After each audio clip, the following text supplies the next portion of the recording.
175 ರೂಪಾಯಿ ಬಿಲ್ ಇವತ್ತು ಕೇಳಾಕ್ತಿದ್ದು 7 ವರ್ಷದ ಬಿಲ್ ಅದು 7 ವರ್ಷದ ಬಾಕಿ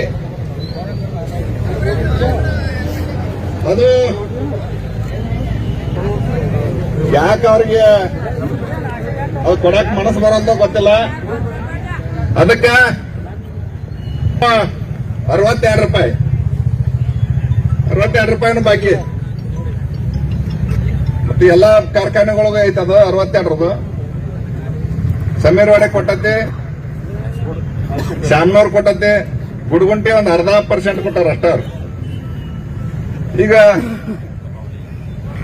ಇವತ್ತು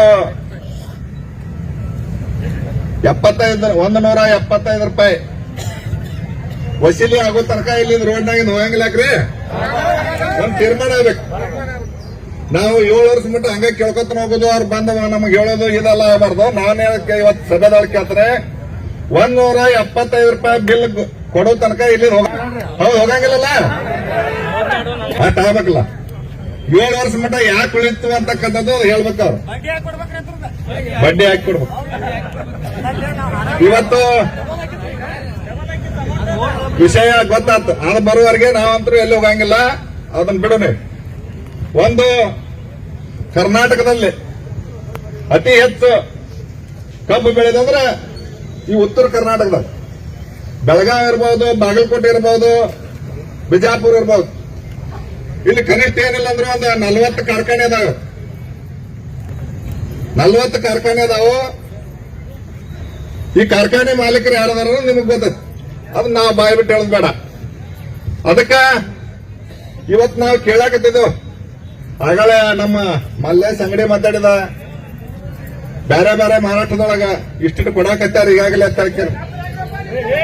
ಯಾಕ್ರಿ ನಾವು ಮೊದಲೇ ಹೇಳಿ ಕುಂದಿರ್ಬೇಕು. ನೀವೆಲ್ಲ ಕುಂದಿರ್ಲಿಕ್ಕೆ ನಡೆಯಂಗಿಲ್ಲ. ಯಾಕಂದ್ರೆ ಸಭೆ ಶಿಸ್ತಿರ್ಬೇಕ. ಇದು ನೋಡಿಲ್ಲ, ಕರ್ನಾಟಕ ರಾಜ್ಯ ರೈತ ಸಂಘಕ್ಕೆ ಒಂದು ಇತಿಹಾಸ ಐತೆ. ಒಂದು ಕೇಳ್ರಿ, ರಮೇಶ್ ಅಣ್ಣಾರು ಹಾಕಿಕೊಟ್ಟಂತ ಮಾರ್ಕ್ ಐತೆ. ಇದು ಇಲ್ಲಿ ತನಕ ಎಲ್ಲಿ ಒಂದು ಕಪ್ಪು ಚುಕ್ಕಿ ಮಾಡ್ಕೊಂಡಿಲ್ಲ, ಎಲ್ಲಿ ಕಲ್ಲು ಹೋಗೋದಿಲ್ಲ. ಅದಕ್ಕೆ ಶಿಸ್ತಿನ ಹೋರಾಟ ಯಾವ್ದಂದ್ರೆ ಕರ್ನಾಟಕ ರಾಜ್ಯ ರೈತ ಸಂಘ ಅಂತಕ್ಕಂಥ ಸ್ಪಷ್ಟವಾಗಿ ಅರ್ಥ ಮಾಡ್ಕೋಬೇಕು ನಾವು. ಮತ್ತೆ ಬೇರೆ ಯಾರು ಗಂಗಡ ಬಂದ ಕೈಯಿಂದ ಏನಾರು ಮಾಡಿದ್ರ ಅವ್ರು ಈಗ ಹೋಗ್ರಿ ಸಭೆ ಬಿಟ್ಟು. ಬೇಕಾದ್ರೆ ನಾವ್ ಹೇಳ್ತೇವೆ ನಾವ್ ಹೆಂಗ್ ಹೋರಾಟ ಮಾಡ್ಬೇಕು ಅನ್ನೋದು ಗೊತ್ತೈತೆ. ಅದಕ್ಕೆ ಗಪ್ಪನ ಕುಂದ್ರೆ ತಳಕ್ ಕುಂದ್ರೆ ತಳಾಕ್ತೇವೆ. ಇವತ್ತು ನಾವು ಇದನ್ನ ಬಿಲ್ಲ ಇವತ್ತು 4,000 ಕೇಳಾಕತ್ತಿದ್ದು ಒಂದು 3 ವರ್ಷದಿಂದ ಆಗ್ಬೇಕಾಗಿತ್ತು. ನಮಗೆ ಇವರು ಕಾರ್ಖಾನೆ ಮಾಲೀಕರ ಹೊಣೆ ಮಾಡ್ಕೊತಾನೆ ಬಂದ್ರು. 3 ವರ್ಷದಿಂದ ಕೊಡಬೇಕಾಗಿತ್ತು. ಆದ್ರೂ ಇಲ್ಲಿ ತನಕ ನಮಗ ಅದ್ರೊಳಗೆ ವಂಚಿತರಾಗ್ಯವು. ವಂಚಿತರು ಯಾಕಾಗ್ಯವ ಅಂದ್ರ ಕಬ್ಬು ಬೆಳೆಗಾರರು ಸಂಪೂರ್ಣ ಎಲ್ಲಾರು ನಾವು ಕಬ್ಬು ಬೆಳೆದು ಅಷ್ಟೇ ಮಾಡಿದೆವು. ಅದಕ್ಕೆ ಖರ್ಚ ಏನಕತಿ ಒಕ್ಕಲ್ತಾನಿಂದ ಕಬ್ಬು ಬೆಳೆಯವ್ರು ಹೆಂಗ್ ಉಳಿತಾರಂತಕ್ಕಂಥದ್ದು ಅದನ್ನ ಲೆಕ್ಕನ ಹಾಕ್ಲಿಲ್ಲ. ಏನೋ ಒಂದು ಮಾವಿನ ಕಬ್ಬು ಬೆಳೆಸ್ಬಿಟ್ಟೆವು, ಕಾರ್ಖಾನೆ ಅವ್ರಿಗೆ ಕೊಟ್ಟು ಬಿಟ್ಟೆವು. 6 ತಿಂಗಳು 3 ತಿಂಗಳು ಎಷ್ಟೋ ದಿವಸ ಅವ್ರು ಬಾಕಿ ಇಟ್ಕೊಂಡ್ ಕೇರಿಂದ ಕೊಟ್ಕೋತ ಬಂದ್ರು. ಆದ್ರೂ ಸಹಿಸ್ಕೊಂತೀವಿ ನಾವು. ಇವತ್ತ ಸಹಿಸಿಕೊಳ್ಳುವಂತ ಪರಿಸ್ಥಿತಿ ಒಳಗೆ ಯಾವ ಕಬ್ಬು ಬೆಳೆಗಾರರು ಇಲ್ಲ ಅಂತಕ್ಕಂಥದ್ದು ಸ್ಪಷ್ಟವಾಗಿ ಅರ್ಥ ಆಗೈತೆ. ಯಾಕ್ರಿ ಅದನ್ನ ಸಹಿಸಿಕೊಳ್ಳಕ ಯಾವ ಕಬ್ಬು ಬೆಳೆಗಾರರು ಸಾಧ್ಯ ಇಲ್ಲ.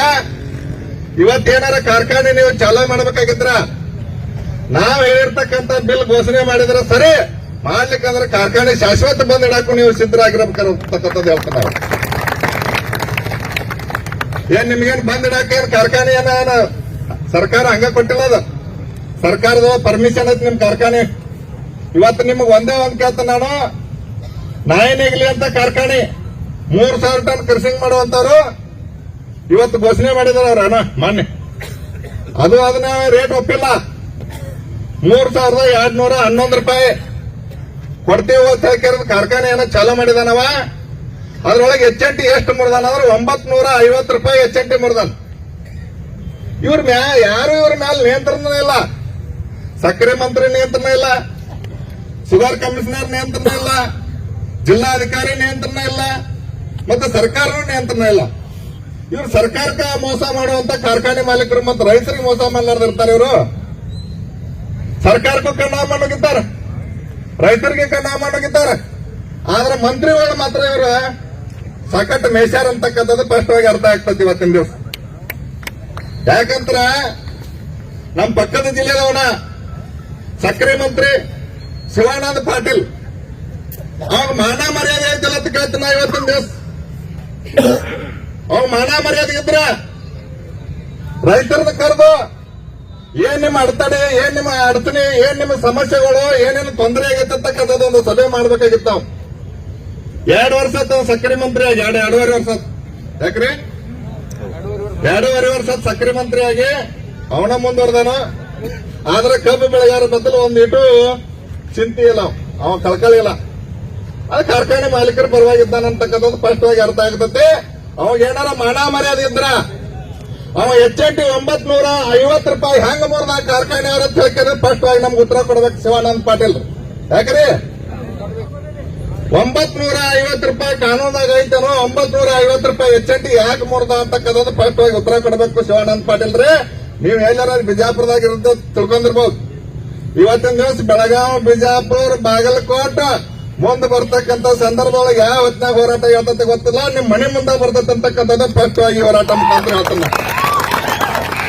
ನಿನ್ನೆ ಜಿಲ್ಲೆದೊಳಗಲ್ಲ ಈ ಕರ್ನಾಟಕದಾಗ ಎಲ್ಲಿ ಅಡ್ಡಾಡಕ್ ಬಿಡಂಗಿಲ್ಲ ಶಿವಾನಂದ ಪಾಟೀಲ್ ರೇ ತಿಳ್ಬೇಕಾಗತ್ತಕ್ಕಂಥದ್ದು ಸ್ಪಷ್ಟವಾಗಿ ಅರ್ಥ ಮಾಡ್ಕೋಬೇಕು ಶಿವಾನಂದ ಪಾಟೀಲ್. ಏನ್ ಸಕ್ಕರೆ ಮಂತ್ರಿ ಏನ್ ಹಂಗ ಸುಮ್ಮನೆ ಕೊಟ್ಟು ಬಿಟ್ಟಾರ ನಿನ್ ಗಾಡಿ ಹತ್ಕೊಂಡು ಅಡ್ಡಾಡಕ?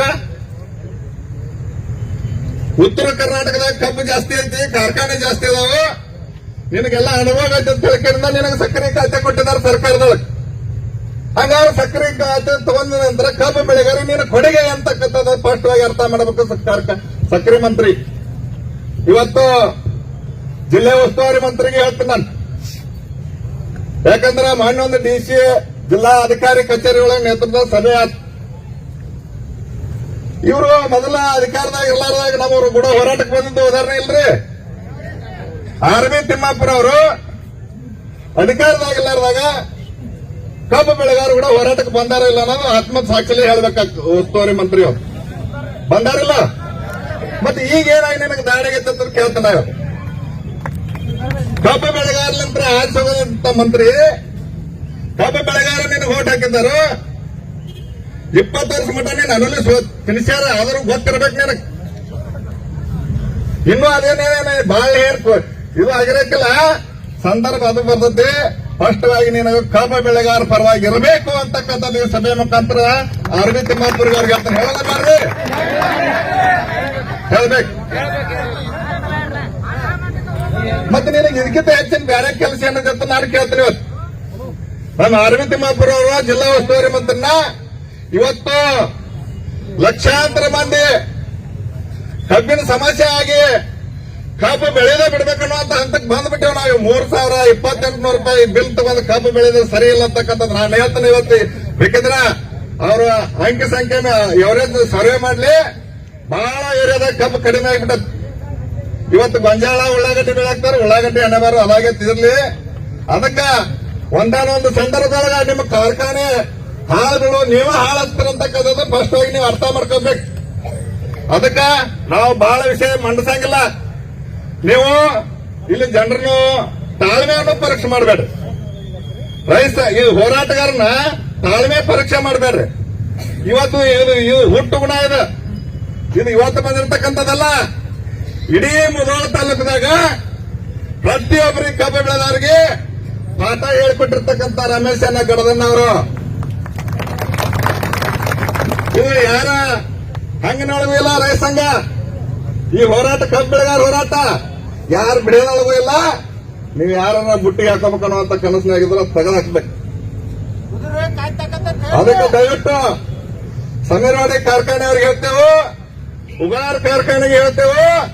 ಜಿಲ್ಲಾ ಉಸ್ತುವಾರಿ ಮಂತ್ರಿ ಬೆಳಗಾವಿದವರು ಸತೀಶ್ ಜಾರಕಿಹೊಳಿ ಅವರು, ಜಿಲ್ಲಾ ಉಸ್ತುವಾರಿ ಮಂತ್ರಿ ಆರ್ಮಿ ತಿಮ್ಮಾಪುರ ಅವರು ಈ ಸಭೆಯನ್ನು ಸಕ್ಕರೆ ಮಂತ್ರಿ ಕರ್ಕೊಂಡು ಈ ಬಿಲ್ ಎಟ್ಟೆಟ್ಟು ಪಡಾಕತ್ತಂತಕ್ಕಂಥದ್ದು ಅವ್ರ ವಿಚಾರ ಮಾಡ್ಕೊಂಡು ನಾವು ಎಷ್ಟು ಬೇಕಂತಕ್ಕಂಥ ನಮ್ಮದು ವಿಚಾರ ಮಾಡ್ಕೊಂಡು ಹಂತಕ್ಕೆ ಬಂದ್ರೆ ಸರಿ, ಬರದೇ ಹೋದ್ರೆ ಕರ್ನಾಟಕ ಉತ್ತರ ಕರ್ನಾಟಕದಾಗ ಕ್ರಾಂತಿ ಆಕತ್ತಂತಕ್ಕಂಥದ್ದು ಸ್ಪಷ್ಟವಾಗಿ ನಾನು ಎಚ್ಚರಿಕೆ ಕೊಡ್ತೇವೆ. ಇನ್ನೇನ್ ದೂರಲ್ಲಿನ ನಾವು ತಾಳ್ಮೆ ಪರೀಕ್ಷೆ ಮಾಡಬಾರ್ದು.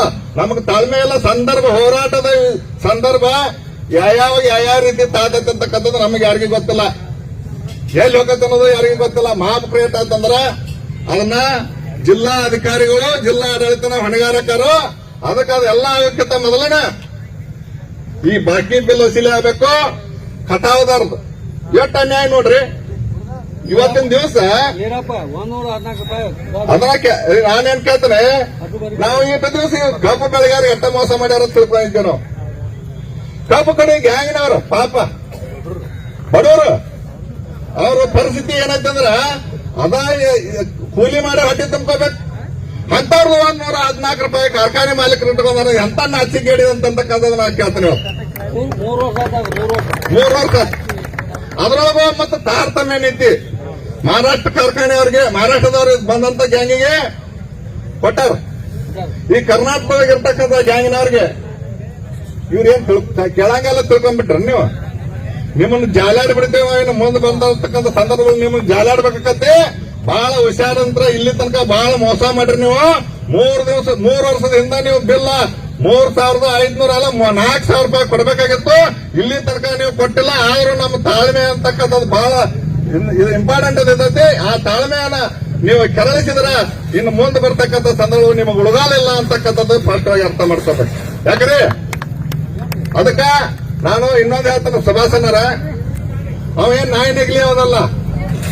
ಇವತ್ತು 900 ಹೆಚ್ಚಂಟಿ 950 ರೂಪಾಯಿ ಅದರ ಮೇಲೆ ಮುರಿದಪ್ಪ ಮಗನ ಅಂತ ಕೇಳಕ್ ನಮಗೆ ಸಾಧ್ಯತೆ. ಇವತ್ತು ಕಾರ್ಖಾನೆ ಚಾಲೂ ಮಾಡಿದ ನಾವು. ನಾಳೆ ಹೋರಾಟ ಒಂದು ತೀರ್ಮಾನ ತಗೊಂಡ್ಮೇಲೆ ಅವಾಗ HNT ಒಳಗೆ ನಾವು ಏನ ಅಗದಿ ವಿಚಾರ ಮಾಡಿ 700 ರೂಪಾಯಿ HNT ಮುರಿದ್ರ ಇನ್ನೂ 250 ರೂಪಾಯಿ ನಮಗೆ ಸಿಗತೈತಿ. 250 ಮತ್ತು 3,211 ಆದ್ರೆ ಎಷ್ಟಾಯ್ತು? 3,460 ರೂಪಾಯಿ ಆಗತ್ತೆ. 3,000 ಟನ್ ಕಬ್ಬು ನುರಿಸಿದಂತ ಕಾರ್ಖಾನೆ ಮಾಲೀಕರಿಗೆ 3,460 ರೂಪಾಯಿ ಕೊಡಕ್ ಸಾಧ್ಯತೆ. 20,000 ಟನ್ ಕನ್ಸಿಂಗ್ ಮಾಡುವಂತ ಕಾರ್ಖಾನೆ ಮಾಲೀಕರು ಇನ್ನೂ ಸುಮ್ ಕೂತ್ ಬಿಟ್ಟಾರ. ಅವ್ರು ಇದನ್ನ ಇಲ್ಲಿ ತನಕ ಹಿಂಗ ನೋಡ್ಕೊತ ಬಂದಾರ. ಆದ್ರ ಈ ಹೋರಾಟವನ್ನು ರೊಚ್ಚಿಗೆ ಕಾರಣ ಯಾರಂದ್ರ ಬೇರೆ ನಾವು ಯಾರಲ್ಲ, ಕಾರ್ಖಾನೆ ಮಾಲೀಕರ. ಈ ಅತಿ ಮೋಸ ಮಾಡ್ಕೊತ ಬಂದ್ರೆ ಜನ ಯಾಕೆ ಸುಮ್ಮಿರ್ತಾರೆ ಅಂತಕ್ಕಂಥ ಸ್ಪಷ್ಟವಾಗಿ ಅರ್ಥ ಮಾಡ್ಕೋಬೇಕು. ಇವ್ರನ್ನ ಬಿಡ್ರಿ ಕಾರ್ಖಾನೆ ಮಾಲೀಕರ. ನಾವು ಜನಪ್ರತಿನಿಧಿಗಳು ಏನು 3 ಮಂದಿ ಹೆಸರು ಹೇಳಿದಲ್ಲ, ಇವರು ಸರಿಯಾದ ಟೈಮ್ ಬಂದು ಈ ರೇಟ ಸರಿಯಾದಂತ ಇತ್ಯಾದಿ ಘೋಷಣೆ ಮಾಡಿದಾರೆ. ಸರಿ ಆಗದ ನಿಮ್ ಮನೆ ಮುಂದೆ ಈ ಹೋರಾಟ ಬರ್ತದೆ ಅಂತಕ್ಕಂಥದ್ದು ನಿಮಗೆ ಎಚ್ಚರಿಕೆ ಕೊಡ್ತಾನೆ. ಹುಷಾರ್ ಹೋಗ್ಬೇಕ್ರಿ. ಜಿಲ್ಲಾ ಉಸ್ತುವಾರಿ ಮನೆ ಮುಂದೆ ಹಲಿಗೆ ಬಡಿದು, ಸಕ್ರಿಯ ಮಂತ್ರಿ ಮನೆ ಮುಂದೆ ಹಲಿಗೆ ಬಡಿದು, ಯಾರೋ ಸತೀಶ್ ಜಾರಕಿಹೊಳಿ ಮನೆ ಮುಂದೂ ಹಲಿಗೆ ಬಡಿದು ಅಂತಕ್ಕಂಥದ್ದು ಸ್ಪಷ್ಟವಾಗಿ ಹೋರಾಟ. ಅದಕ್ಕ ನೀವು ಸುಮ್ಮನೆ ಮಾಡಿ ಹಚ್ಕೊಂಡ್ ಕೂತ್ರ ಆಗಂಗಿಲ್ಲ. ನಾವು ಕಾರ್ಖಾನೆ ಅವ್ರನ್ನ ಹೆಂಗ್ ಬೇಟ ಮಾಡಬೇಕು ಅನ್ನೋದು ಗೊತ್ತೈತಿ.